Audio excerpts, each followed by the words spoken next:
Hello दोस्तों, एक बार फिर स्वागत है भाइयों का चैनल रिएक्शन बाबा में। मेरा नाम है राम।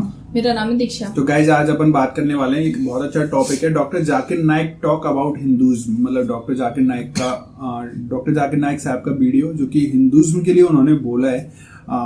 वैसे ये मुस्लिम कम्युनिटी को लेकर बहुत ज्यादा बोलते हैं, और ये वीडियो हमको एक भाई है, मुस्लिम भाई है, उन्होंने ये वीडियो दिया है, जबकि वो खुद मुस्लिम है, लेकिन उन्होंने ऐसा वीडियो दिया है कि हिंदूज के बारे में बात की गई है इस वीडियो के अंदर। डॉक्टर जाकिर नाइक ने देख लेते हैं क्या सब है। आई होप आपको ये वीडियो पसंद आए। और बहुत सारी ऐसी चीजें हैं जो हिंदुज्म धर्म में छुपी हुई हैं, जो कि हिंदू होने के बावजूद भी बहुत सारे लोगों को नहीं पता है। ऐसी बहुत सारी चीजें ऐसी भी रहती हैं कभी भी, जो मुस्लिम भाई हैं, जो उनको मुस्लिम कम्युनिटी में रहने के बावजूद भी उनको मुस्लिमों का कर्तव्य ये सब चीजें नहीं पता रहती। तो ये सब चीज़ों से जागरूक कराने के लिए अक्सर ऐसे स्कॉलर्स आते हैं जो हमको बताते हैं कि गाइस आप लोग गलत जा रहे हो, ये गलत रहा है, ये सब सही रहा है। तो इसीलिए मैं डॉक्टर जाकिर नाइक साहब का कद्र करता हूँ, उनकी वीडियोस पे रिएक्शन करता हूँ। आप लोगों के कमेंट्स के जरिए अपन रिएक्शन करते हैं, आप लोग हमें कमेंट करते हो भाई इस पे रिएक्शन बनाओ, और हम उम्मीद करते हैं आप लोगों से कि और आप ज़्यादा से ज़्यादा हमको रिएक्शन के लिए बोलोगे, ज़्यादा से ज़्यादा आप लोग कमेंट करोगे तो हम आपके लिए रिएक्शन बनाएंगे। आपको हमारे रिएक्शन कैसे लगते हैं तो प्लीज़ जरूर बताएं कमेंट्स करके, और हमें आपके कमेंट्स अच्छे लगते हैं। कभी Q&A वाला सेशन हम करेंगे जिसमें आपके कमेंट्स हम पिक करके आपके साथ हम वार्तालाप करेंगे, तो होपफुली वो वाला अच्छा जाएगा। तो इसलिए आप ज़्यादा से ज़्यादा अपने क्वेश्चन हैं आपको लेके कुछ भी या वीडियोस को लेके, तो आप हमें कमेंट्स में कर सकते हैं, हम जरूर करेंगे। तो आज की वीडियोस पे अपन रिएक्शन स्टार्ट कर लेते हैं। आई होप आपको ये पसंद आए तो प्लीज इस वीडियो को लाइक करें, और आप चाहते हैं आपको ऐसे रिएक्शन वीडियो मिलते रहे तो प्लीज चैनल को भी सब्सक्राइब करें। तो गाइस आज का रिएक्शन हम स्टार्ट कर लेते हैं बिना किसी देरी के। Let's play. मदद करेंगे जी भाई। माइक नंबर 1 से अगर कोई सवाल हो तो करें। मेरा नाम है त्रिविक्रम दास पालखे। मैं नौकरी करता हूँ यहाँ पर एक हार्डवेयर और प्लाउड के दुकान में। मैं आपका बहुत बार प्रवचन टीवी पे देख चुका हूँ, बहुत आनंद भी आता है। अक्सर आप का जो प्रवचन रहता है, जो हिंदू का जो आता है, आप वेदों से देते हैं, आप यानी जो भी वेदों से कंपैरिजन करते हैं। लेकिन हमारे जो वेद है वो अक्सर जो है वो स्वर्ग यानी जन्नत तक ज़्यादा करके ये करते हैं। लेकिन उसके आगे अगर हिंदू में अगर हम लोग जाएंगे, अगर सही में हिंदू भी नहीं बोलते, हम सनातन धर्म कहते हैं। जैसे आपने अभी व्याख्या किया था, नदी के पार के हिंदू उसको कहा जाता है। तो हम तो सनातन धर्म से है। तो सनातन धर्म में हमारा जो आता है जो भगवत गीता, जैसे आपके अंदर जो ये है, जैसा बाइबल का आपने इस्लाम का ये है, कुरान है, तो इसी तरह हमारा भगवत गीता है। और जो भगवान के बारे में जानना है यानी अल्लाह के बारे में जानना है, तो अगर हमारा है तो भागवतम है। तो भागवतम से हम लोग हमारा चलता है सब कुछ। अगर ये है वेद तो हमको स्वर्ग तक जाने के लिए है, लेकिन हमारा जो भागवतम है वो अल्लाह तक जाने के पहुँच तक है, यानी अल्लाह को हम सामने सामने देख के उनकी सेवा करने के लिए है। तो जो अभी आपने जो भी बोले थे, जो जवाब दिया था, अभी कर रहे थे औरतों के बारे में, माताजी लोगों के बारे में, तो हमारे भगवत गीता में भी लिखा है कि औरत को भगाता है तो उसको मार दीजिए। ऐसा नहीं है कि आपके इसमें सब में एक ही जैसा है। और आपका प्रवचन मुझे बहुत बहुत अच्छा लगा कि आपने जो कहा, जो लिखा गया किताब है वो किताब के मुताबिक चले तो बहुत आदमी सुखी रहता है। बाकी तो मैं और कुछ सवाल तो कुछ पर्सनल पूछना चाहता हूँ, बाद में मैं आपको मिलके सब पूछूंगा, सबके सामने नहीं पूछ सकता। लेकिन आपका प्रवचन सुन के मुझे बहुत आनंद आया। हमारे हिंदू भाई ने कहा है कि वो काफ़ी मेरे तकरीर देखते हैं टीवी पे और प्रसन्न होते हैं, खुसूसन जब मैं हिंदू धर्म के बारे में कहता हूँ। और वो कहते हैं कि वो सनातन धर्म को मानते हैं, और सनातन धर्म में भी आपको शायद ये पता होगा कि सबसे अव्वल किताब भगवत गीता नहीं है, वेद है। भगवत गीता सनातन धर्म अगर आप पढ़ेंगे, आर्य समाज, आप आर्य समझिए, सनातन धर्म में बहुत से किस्म है। आपको इस्कॉन से मैं इस्कॉन, बिल्कुल इस्कॉन, हरे रामा हरे कृष्णा, इस्कॉन, ठीक है। तो इस्कॉन का तस्करा करता हूं। मैं गया था एक बार कलकत्ता में, और कलकत्ता में तकरीर थी मेरी। उस वक्त बारिश आती है, बारिश तो हो गई, लेकिन मेरे साथ आने वाले थे इस्कॉन के हेड कलकत्ता के। हम लोग दोनों जाते एक वैन में, वैनिटी वैन, मतलब जब बड़े मैदान में, यहाँ तो माशाल्लाह मैदान के बाजू में काफ़ी बिल्डिंग है, तो बड़े मैदान में प्रोग्राम होता है तो कोई ग्रीन रूम नहीं होता है, तो क्या करते हैं, वैन लेके आते हैं, बस इसमें मेकअप रूम या आराम करने के लिए कंडीशन होता है। तो मैं इस्कॉन के हेड के साथ में बैठा था, तो उन्होंने वही बात कही जो आपने कहा, हमारे लिए सबसे अव्वल है भगवत गीता। मैंने बोला ठीक है, और कहेगा वेद भी ठीक इस्कॉन के है। तो हेड के मैंने साथ। पूछा, ये भगवत गीता हिंदू धर्म में दो किस्म की किताब है, एक है श्रुति, एक है स्मृति। श्रुति मतलब जो भगवान की भेजी हुई किताब, वेद और उपनिषद। उसने कहा बिल्कुल सही। स्मृति किसे कहते? तो उसने कहने लगा स्मृति कहते वो जो आदमी की लिखी हुई किताब है, मिसाल के तौर पे मनुस्मृति। तो मैंने पूछा ये रामायण और महाभारत क्या है? तो उसने कहा ये है स्मृति। बेशक, बिल्कुल सही जवाब था, मैं भी तालिब इल्म हूं। तो मैंने पूछा, बिल्कुल सही कहते, ऊपर आती है श्रुति, वेदा और उपनिषद। स्मृति मतलब दूसरी किताबें, मनुस्मृति, इतिहास। मैंने पूछा ये महाभारत क्या इतिहास है? तो मैंने उससे पूछा गुरुजी ये बात मेरे इल्म के हिसाब से भगवत गीता एक हिस्सा है महाभारत का, 18 चैप्टर का, सही है? अरे बिल्कुल सही है, आप बहुत इल्म रखते। मैंने बेशक। तो जब भगवत गीता महाभारत का हिस्सा है तो महाभारत स्मृति है क्या श्रुति है? चुप बैठे। स्मृति है बोला। तो स्मृति ऊपर क्या नीचे? तो बोले हाँ आपके पास इल्म है ना, इसलिए आप जानते हैं। हम लोग को कहते हैं भगवत गीता ऊंची है, लेकिन हम सही कहते हैं ये भगवत गीता वेद का निचोड़ है। निचोड़ है लेकिन वेद ऊपर है, खुदा की किताब है। भगवत गीता इंसान की लिखी है, किसके जरिए? स्कॉलर्स के। आपके इस्कॉन के गुरु भी कहेंगे वो, लेकिन आप आम आदमी हैं, आप शायद ये पेचीदा चीजों को जानते नहीं। हम तालिब इल्म हैं, मैं स्कॉलर नहीं हूं, तालिब इल्म हूं तकाबिल मज़ाहिब का, इस्लाम एंड कंपैरेटिव रिलीजन का। तो बोले बेशक आप बिल्कुल सही कहते। तो मैं कहूंगा अगर वेद और भगवत गीता में टकराव है, किसकी बात मानेंगे? तो बोले आमतौर पे तो हम कहते हैं भगवत गीता ऊपर है, लेकिन आप सही कहते हैं क्योंकि आपके दिल में। तो मैं वो डबल स्टैंडर्ड क्यों? जिसके बाद दिल में बदल जाता है क्या? 2+2 4 ही रहता है, चाहे वो सेकंड स्टैंडर्ड में या 10th स्टैंडर्ड में। 2+2 वही रहेगा, 4 बदलेगा नहीं। तो मैं ये कहता हूं गुरुजी से, आपके संत से, कि आप अपनी किताब लोगों में आम करो, हिंदुओं में आम करो वेद। लेकिन हिंदू धर्म में सिर्फ ब्राह्मण ही वेद को पढ़ सकता है, क्षत्रिय नहीं पढ़ सकता। क्यों? बाकी लोग नहीं पढ़ सकते, वेद व्यास शूद्र नहीं पढ़ सकता। क्यों? हमारे मजहब में ऊंच नीच नहीं है, काला या सफेद, अमीर या गरीब, राजा या फकीर, कुरान पढ़ सकता है। नमाज के लिए जब उस ईश्वर की हम इबादत करते हैं, जब खड़े होते नमाज के लिए, कंधे से कंधा मिला के करते, चाहे वो फकीर या अमीर या गरीब, फकीर या राजा साथ में खड़ा है तो कंधे से कंधे मिला के खड़ा होता है। और आप यहां देखेंगे, और मैं अल्हम्दुलिल्लाह कई बार सऊदी अरब गया हूं और किंग अब्दुल्ला की दावत पे भी गया हूं, माशाल्लाह उनकी सिक्योरिटी रहती है, तो सिक्योरिटी हट जाती है, आप साथ में तो साथ में, अल्हम्दुलिल्लाह। राजा या फकीर, अमीर या गरीब, काला या सफेद, यकसा है। तो मैं ये कहना चाहता हूं, आप बिल्कुल सही कह रहे थे कि वेद स्वर्ग की बात करता है लेकिन खुदा की बात भी करता है। भगवत गीता में भी स्वर्ग की बात लिखा है, खुदा का भी लिखा है। आप बोले अल्लाह के करीब आने के लिए भगवत गीता सही है, बराबर? मैं ये नहीं कह रहा हूँ कि ये वेदों में नहीं कहा है, वेदों में बहुत आखिरी में आता है, लेकिन जो भगवत गीता जो है वो डायरेक्ट भगवान हुआ है, यानी अल्लाह ने कहा हुआ है, ऐसा है। तो इसके लिए अभी वेद तो संस्कृत में है, वो पढ़ नहीं सकते, लेकिन जो भगवत गीता है वो बहुत सारी इसमें ट्रांसलेशन हो गई है। और जो भगवत गीता है बहुत सारे आदमी ने यानी लिखी हुई है, करीबन 200-300 लोगों ने लिखी है अपने अपने हिसाब से। हाँ, बिल्कुल सही कहा। लेकिन इस्कॉन का जो गीता है भगवत गीता, वो गुरु परंपरा में है, वो भी आदमी है, एज इट इज लिखा हुआ है। यानी वो परंपरा में अगर गया तो वो कृष्ण तक गया, यानी जिसने जो कहा है वो एज इट इज है, इसके लिए उसका लिखा हुआ as it is Bhagavad Gita. आपके स्वामी प्रभुपदा, बराबर? यस, बराबर हुआ, स्वामी प्रभुपदा। प्रभुपदा इंसानी थे ना? हाँ, इंसानी थे ना, मैं किधर ना बोल रहा हूँ। ये हमारा कुरान जो है ना, डायरेक्ट अल्लाह की तरफ से तो ना मोहम्मद सल्लल्लाहु अलैहि वसल्लम ने लिखा है। वही हम लोग ने ये कुरान जो है डायरेक्ट अल्लाह की नाज़िल यूं बहू। इसलिए जितने भी दिगर मज़ाहिब की किताब है, जैसे वक्त जाने लगे बदलते गए।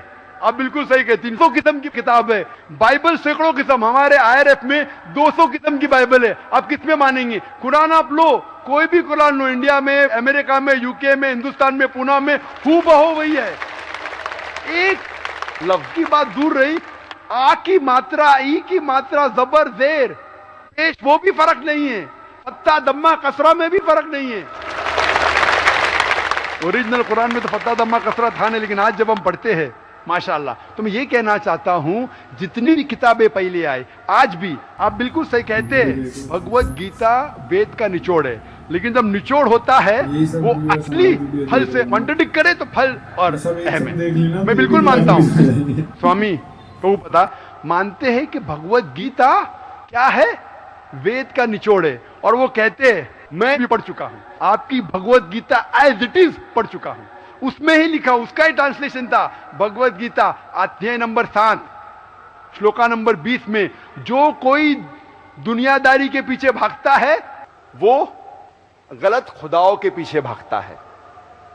आपकी भगवत गीता में लिखा है एज इट इज में, और उसका अगर प्रीफेस पढ़ेंगे उसमें लिखा है कि ये जो वेद है वो गाय है, बोझ से गाय है, और कृष्ण क्या है?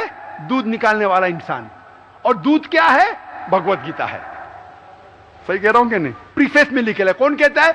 आपके स्वामी प्रभुपदा। मुझे उसका ट्रांसलेशन पसंद है। अक्सर हमारे वहां भी माशाअल्लाह 50 से ज्यादा भगवत गीता है, मैं लेकिन स्वामी प्रभुपदा की गीता को पसंद करता हूं, अच्छी गीता है, इसीलिए मैं प्रीफेस कह रहा हूं। लेकिन उसमें भी लिखा हुआ है, उसके अंदर भी वो निचोड़े वेद का निचोड़ है, लेकिन निचोड़ मतलब नहीं कि असल फल को गाय को छोड़ देंगे, गाय चले जाएंगी तो दूध क्या करेंगे आप? गाय रहेंगी तो दूध मिलते रहेगा ना, दूध को लेंगे, गाय को मार देंगे, दूध आपका खत्म हो जाएगा। भाई गाय को जिंदा रखो, रोज दूध लो, बराबर के नहीं? दूसरे बच्चे पैदा करेंगे गाय, लेकिन तो गाय को मत छोड़िए। इससे हमें पता लगता है, उसमें लिखा हुआ है, आपके वेद में लिखा हुआ है कि और एक पैगंबर आने वाला है। आपकी भगवत गीता में लिखा है चैप्टर नंबर 4 में वर्ष नंबर 7 से 8 में, यदा यदा धर्मस्य, यानी युग युग में जब भी परेशानी आएंगी इस धरती पे, तो मैं एक रूप हासिल करूंगा, अवतार। अवतार की सही मानी आपको मिलेगा वेद से। उसमें पता चलता है जिसे हम कहते हैं पैगंबर, आखिरी पैगंबर, आखिरी अवतार कौन है? कल के अवतार। अगर आप भगवत गीता में मानते, अगर आप वेद में मानते, आपको आखिरी अवतार, कल के अवतार में मानना ही पड़ेगा, फिर ही आप कह सकते मैं असल भक्त हूं भगवत गीता का। वो तो है ही, आपने जो बताया कल के अवतार तो आने वाला है, मानते कल के अवतार आने वाला आ चुका है। और उसमें लिखा था कल के अवतार की मां के नाम क्या है? सुमति। सुमति की मानी अमन, अरबी में कहते हैं आमिना। मोहम्मद सल्लल्लाहु अलैहि वसल्लम के वालिदा का नाम था आमिना। उसमें लिखा है कल के अवतार, चैप्टर नंबर, अभी हवाला भी दे रहा हूं मैं, टाइम मिल रहा है ना, कल के अवतार चैप्टर नंबर 2 वर्ष नंबर 5 श्लोक नंबर 5, 7, 9, 11, 15। इसमें लिखा है कि उसके वालिद का नाम है विष्णु यास। विष्णु यास मतलब खुदा का बंदा, अरबी में तर्जुमा करेंगे अब्दुल्ला। मोहम्मद सल्लल्लाहु अलैहि वसल्लम के वालिद का नाम था अब्दुल्ला। उसमें लिखा है वो इसी जगह में पैदा होंगे जो अमन की जगह है। हम मानते हैं कि मक्का एक अमन की जगह है। उसमें लिखा है कि वो उस फैमिली में पैदा होंगे जो उस इलाके के अमीर होंगे। हम जानते हैं कि कुरैश के फैमिली में पैदा हुए थे मोहम्मद सल्लल्लाहु अलैहि वसल्लम। उसमें लिखा है कि वो 12वीं तारीख माधव के दिन पे पैदा होंगे, वो 12वीं रब्बी अव्वल मोहम्मद सल्लल्लाहु अलैहि वसल्लम पैदा है। आगे आप पढ़ेंगे वेद में लिखा है कि उसके 4 करीब दोस्त थे, जिसका मैं जिक्र किया हूं। 4 करीब दोस्त मोहम्मद सल्लल्लाहु अलैहि वसल्लम के थे, जो हजरत अबू बकर, हजरत उमर, हजरत उस्मान, हजरत अली। मैं अल्लाह भी मौल, अल्लाह ताला की रहमत सब पे हो। किसके बारे में जिक्र करें? उनको सबसे पहली जो वही आएंगी वो आएंगी एक गार के अंदर। हम जानते हैं मोहम्मद सल्लल्लाहु अलैहि वसल्लम सबसे पहली वही आए गारे हिरा में। फिर वो करेंगे हिजरत नॉर्थ की तरफ, फिर से वापस आएंगे। मोहम्मद सल्लल्लाहु अलैहि वसल्लम हिजरत की मदीना जो नॉर्थ के ऊपर है, फिर से वापस आए। मैं तो 1 घंटा सिर्फ तस्करा कर सकता हूं मोहम्मद सल्लल्लाहु अलैहि वसल्लम हिंदू धर्म में, वक्त नहीं है। तो ये पूछना चाहता हूं, आप मानते क्या इस कल के अवतार में? आप मानते मोहम्मद सल्लल्लाहु अलैहि वसल्लम आखिरी पैगंबर है? मैं तो कुरान 3 बार पढ़ा हूँ साहब, मैं तो मानता हूँ कुरान को, वो बात नहीं है। मानना सिर्फ जरूरी नहीं, अमल करना जरूरी है। मैं कहूंगा मैं खुदा को मानता हूँ, खुदा की बात पे अमल ना करता हूँ तो बेकार है। मैं कहता हूँ मैं मेरे वालिद से बहुत मोहब्बत करता हूँ, वालिद की बेइज्जती करता हूँ, वालिद की बात नहीं मानता हूँ, वालिद से बदतमीजी करता हूँ, तो क्या फायदा? आप समझ रहे ना? समझ रहा हूँ मैं, लेकिन आपने कुछ पहले ही अभी 10-15 मिनट पहले ही आपने कहा था कि जो भी है, कुरान है, वेद है और बाइबल है, कि जो जो उसमें लिखा हुआ है खुदा ने उसके ऊपर अमल करना चाहिए। तो मैं अपने इससे अमल करता ही हूँ, जो कुछ मानता तो हुई खुदा एक ही है करके, वो तो मानता ही है। बिल्कुल, मैं नहीं बोल रहा कि आपके लिए कोई खुदा अलग है, मेरे लिए कोई अलग है, या ईसाई के लिए कुछ अलग है। आप सनातन धर्म के हैं, मैं जानता हूँ सनातन धर्म में एक खुदा को मानते हैं, वो मानते खुदा की प्रतिमा नहीं, अक्स नहीं है, बराबर ये मानते। लेकिन मैं ये जानना चाहता हूँ, आप कल के अवतार में आप मेरे सवाल को घुमाओ मत, मैं जानता हूँ, मैं ये जानता हूँ, सनातन धर्म के बारे में जानता हूँ। पहले स्टेज में आप पास कर चुके, एक खुदा में मानते, बिल्कुल सही। मैं ये बात जानना चाहता हूँ कि उस खुदा के अवतार पैगंबर, आखिरी पैगंबर में आप मानते हैं क्या नहीं, मोहम्मद सल्लल्लाहु अलैहि वसल्लम? ये मेरा सवाल है। यानी मोहम्मद पैगंबर को आप मानते कि वो आखिरी पैगंबर थे क्या नहीं मानते? वो तो मानता हूँ मैं, मुझे मालूम है ना मोहम्मद पैगंबर आखिरी थे मोहम्मदन में। वो तो मानता ही हूँ मोहम्मदन में ने आपके लिए, सबके लिए है ना। बिल्कुल सही। तो कोई धर्म, कोई एक मजहब का थोड़ी रहता है गुरु, तो सबके रहता है। वो एक मजहब का थोड़ी गुरु रहता है कि वो एक मजहब के लिए, वो सब मजहब के लिए गुरु रहता है, तो मानता ही मैं उसको। बिल्कुल सही। लेकिन ये कहना कि सब मजहब यकसा है हूबहू, ये सही नहीं, यकसानियत है। इसीलिए मैंने कहा यकसानियत पे अमल करो। आप बोलेंगे मैं सब हिंदू चीज पे अमल करूंगा, कई हिंदू जाते बुत परस्ती करने के लिए, आपने करते, अच्छी बात है, अल्हम्दुलिल्लाह, इसीलिए मैं आपको कांग्रेचुलेट करता हूं। आप बुत परस्ती नहीं करते, मैं आपको कांग्रेचुलेट करता हूं, मैं कांग्रेचुलेट करता हूं, क्योंकि सनातन धर्म बुत परस्ती नहीं करता है, अल्हम्दुलिल्लाह सुम्मा अल्हम्दुलिल्लाह। आप आधे इम्तिहान में सफलता पा गए। अभी ये पूछता हूं मैं, जैसे आपने कहा, आप अगर मोहम्मद सल्लल्लाहु अलैहि वसल्लम को आखिरी पैगंबर मानते हैं तो उसके पैगाम पे अमल करना जरूरी है। सिर्फ पैगाम को पढ़ना जरूरी नहीं, पैगाम पे अमल करना जरूरी है। अगर मैं कहता हूं मानता हूं लेकिन अमल नहीं करता तो कोई फायदा नहीं। तो ये होता है कि अपने मन से खुदा की बात, जो आखिरी पैगाम है कुरान शरीफ, और आखिरी पैगंबर मोहम्मद सल्लल्लाहु अलैहि वसल्लम में मानना जरूरी है, फिर ही आप सही तरीके से मजहब को पहचान सकेंगे। Hope that answers the question. नहीं, थैंक यू। कुछ बोलेंगे आपको? मुझे ये कहना चाहिए था, अभी आप बोल रहे थे अमल करना चाहिए, अमल करना चाहिए, तो मैं मोमिन बनने का पूरा कोशिश किया, क्योंकि मैं वो मोमिन का क्या रहता है, वो मतलब आंसर से आप सैटिस्फाइड हो, नहीं बोल के चला गया वो सुन चुका हूँ। मोमिन का क्या रहता है? मोमिन का जो बताया था ना, क्या जो रीजन, जो कैसा रहता है मोमिन, कैसा रहता है, मैं जानना चाहता हूँ। नहीं, मैं इतना याद में जितना रखा हूँ, मैं जो भी याद नहीं सकता है, जो भी याद है बोल लीजिए, नो प्रॉब्लम, जो कमी है मैं पूरी कर लूंगा। नहीं नहीं यार, जान दीजिए, अगर दूसरे को भी क्वेश्चन पूछना है, मैं आपसे मोहब्बत करता हूँ, मैं आपको पर्सनली मिलता हूँ बाद में। अच्छा, बाद में मिलेंगे स्टेज के बाद इंशाल्लाह। ठीक है, हरे कृष्णा। तो गाइज ये वीडियो था doctor Zakir Naik talking about Hindus, मतलब बहुत अच्छा उन्होंने बोला था। और जो वो भाई थे, जो इनका नाम था, उन्होंने भी काफी अच्छे से क्वेश्चन किया था, बहुत सारी चीजें थी उन्होंने बताया भी था। बहुत सारी जो चीजें जो वेद हैं वो कुरान के साथ सिमिलर हैं, कहीं कहीं पे कहीं कहीं टकराव भी है, ये सब चीजें हैं उसके अंदर। लेकिन हम आप लोगों को बस यही बोलना चाहेंगे कि आप लोगों की क्या राय है इस सब को देख के, मतलब आप लोगों को कैसा लगता है, कहाँ तक ये बातें सच हैं। ऑब्वियस है आप लोग, मुझे पता है, सच ही बोलेंगे, लेकिन मैं ये चाहता हूँ कि आप मतलब एक तरीके से ना भागिए कि सब कुछ सच है। आप लोगों को कोई एक फैक्ट, कुछ रीजन आप लोग बताइए हमें कमेंट्स में कि हाँ ये सब कुछ सही था, तो हमको भी ये सीखने को मिलेगा। बात बहुत अच्छी करते हैं डॉक्टर जाकिर नाइक साहब, बहुत अच्छे अच्छे उन्होंने एग्जाम्पल दिए थे हिंदुज्म को लेकर। उन्होंने बोला है बहुत सारी चीजें हैं कि स्मृति, मनुस्मृति, ये सब बातें उन्होंने बताई थी, तो काफी नोटिस करने वाली ये बातें थी। तो होप गाइस आप लोगों को ये वीडियो अच्छे से समझ आया होगा, हमें तो बहुत अच्छा लगा। और हम उम्मीद करते हैं आप लोग और ऐसी रिएक्शन वीडियो बनाने के लिए हमें कमेंट करें। वीडियो पसंद आया है तो वीडियो को लाइक करें, और आप चाहते हैं गाइस आपको ऐसी रिएक्शन वीडियो मिलते रहे तो प्लीज चैनल को भी सब्सक्राइब करें गाइस। आज का रिएक्शन हम यहीं एंड करते हैं, मिलते हैं नेक्स्ट और किसी रिएक्शन में, तब तक thank you so much for watching guys. Bye bye guys, see you guys.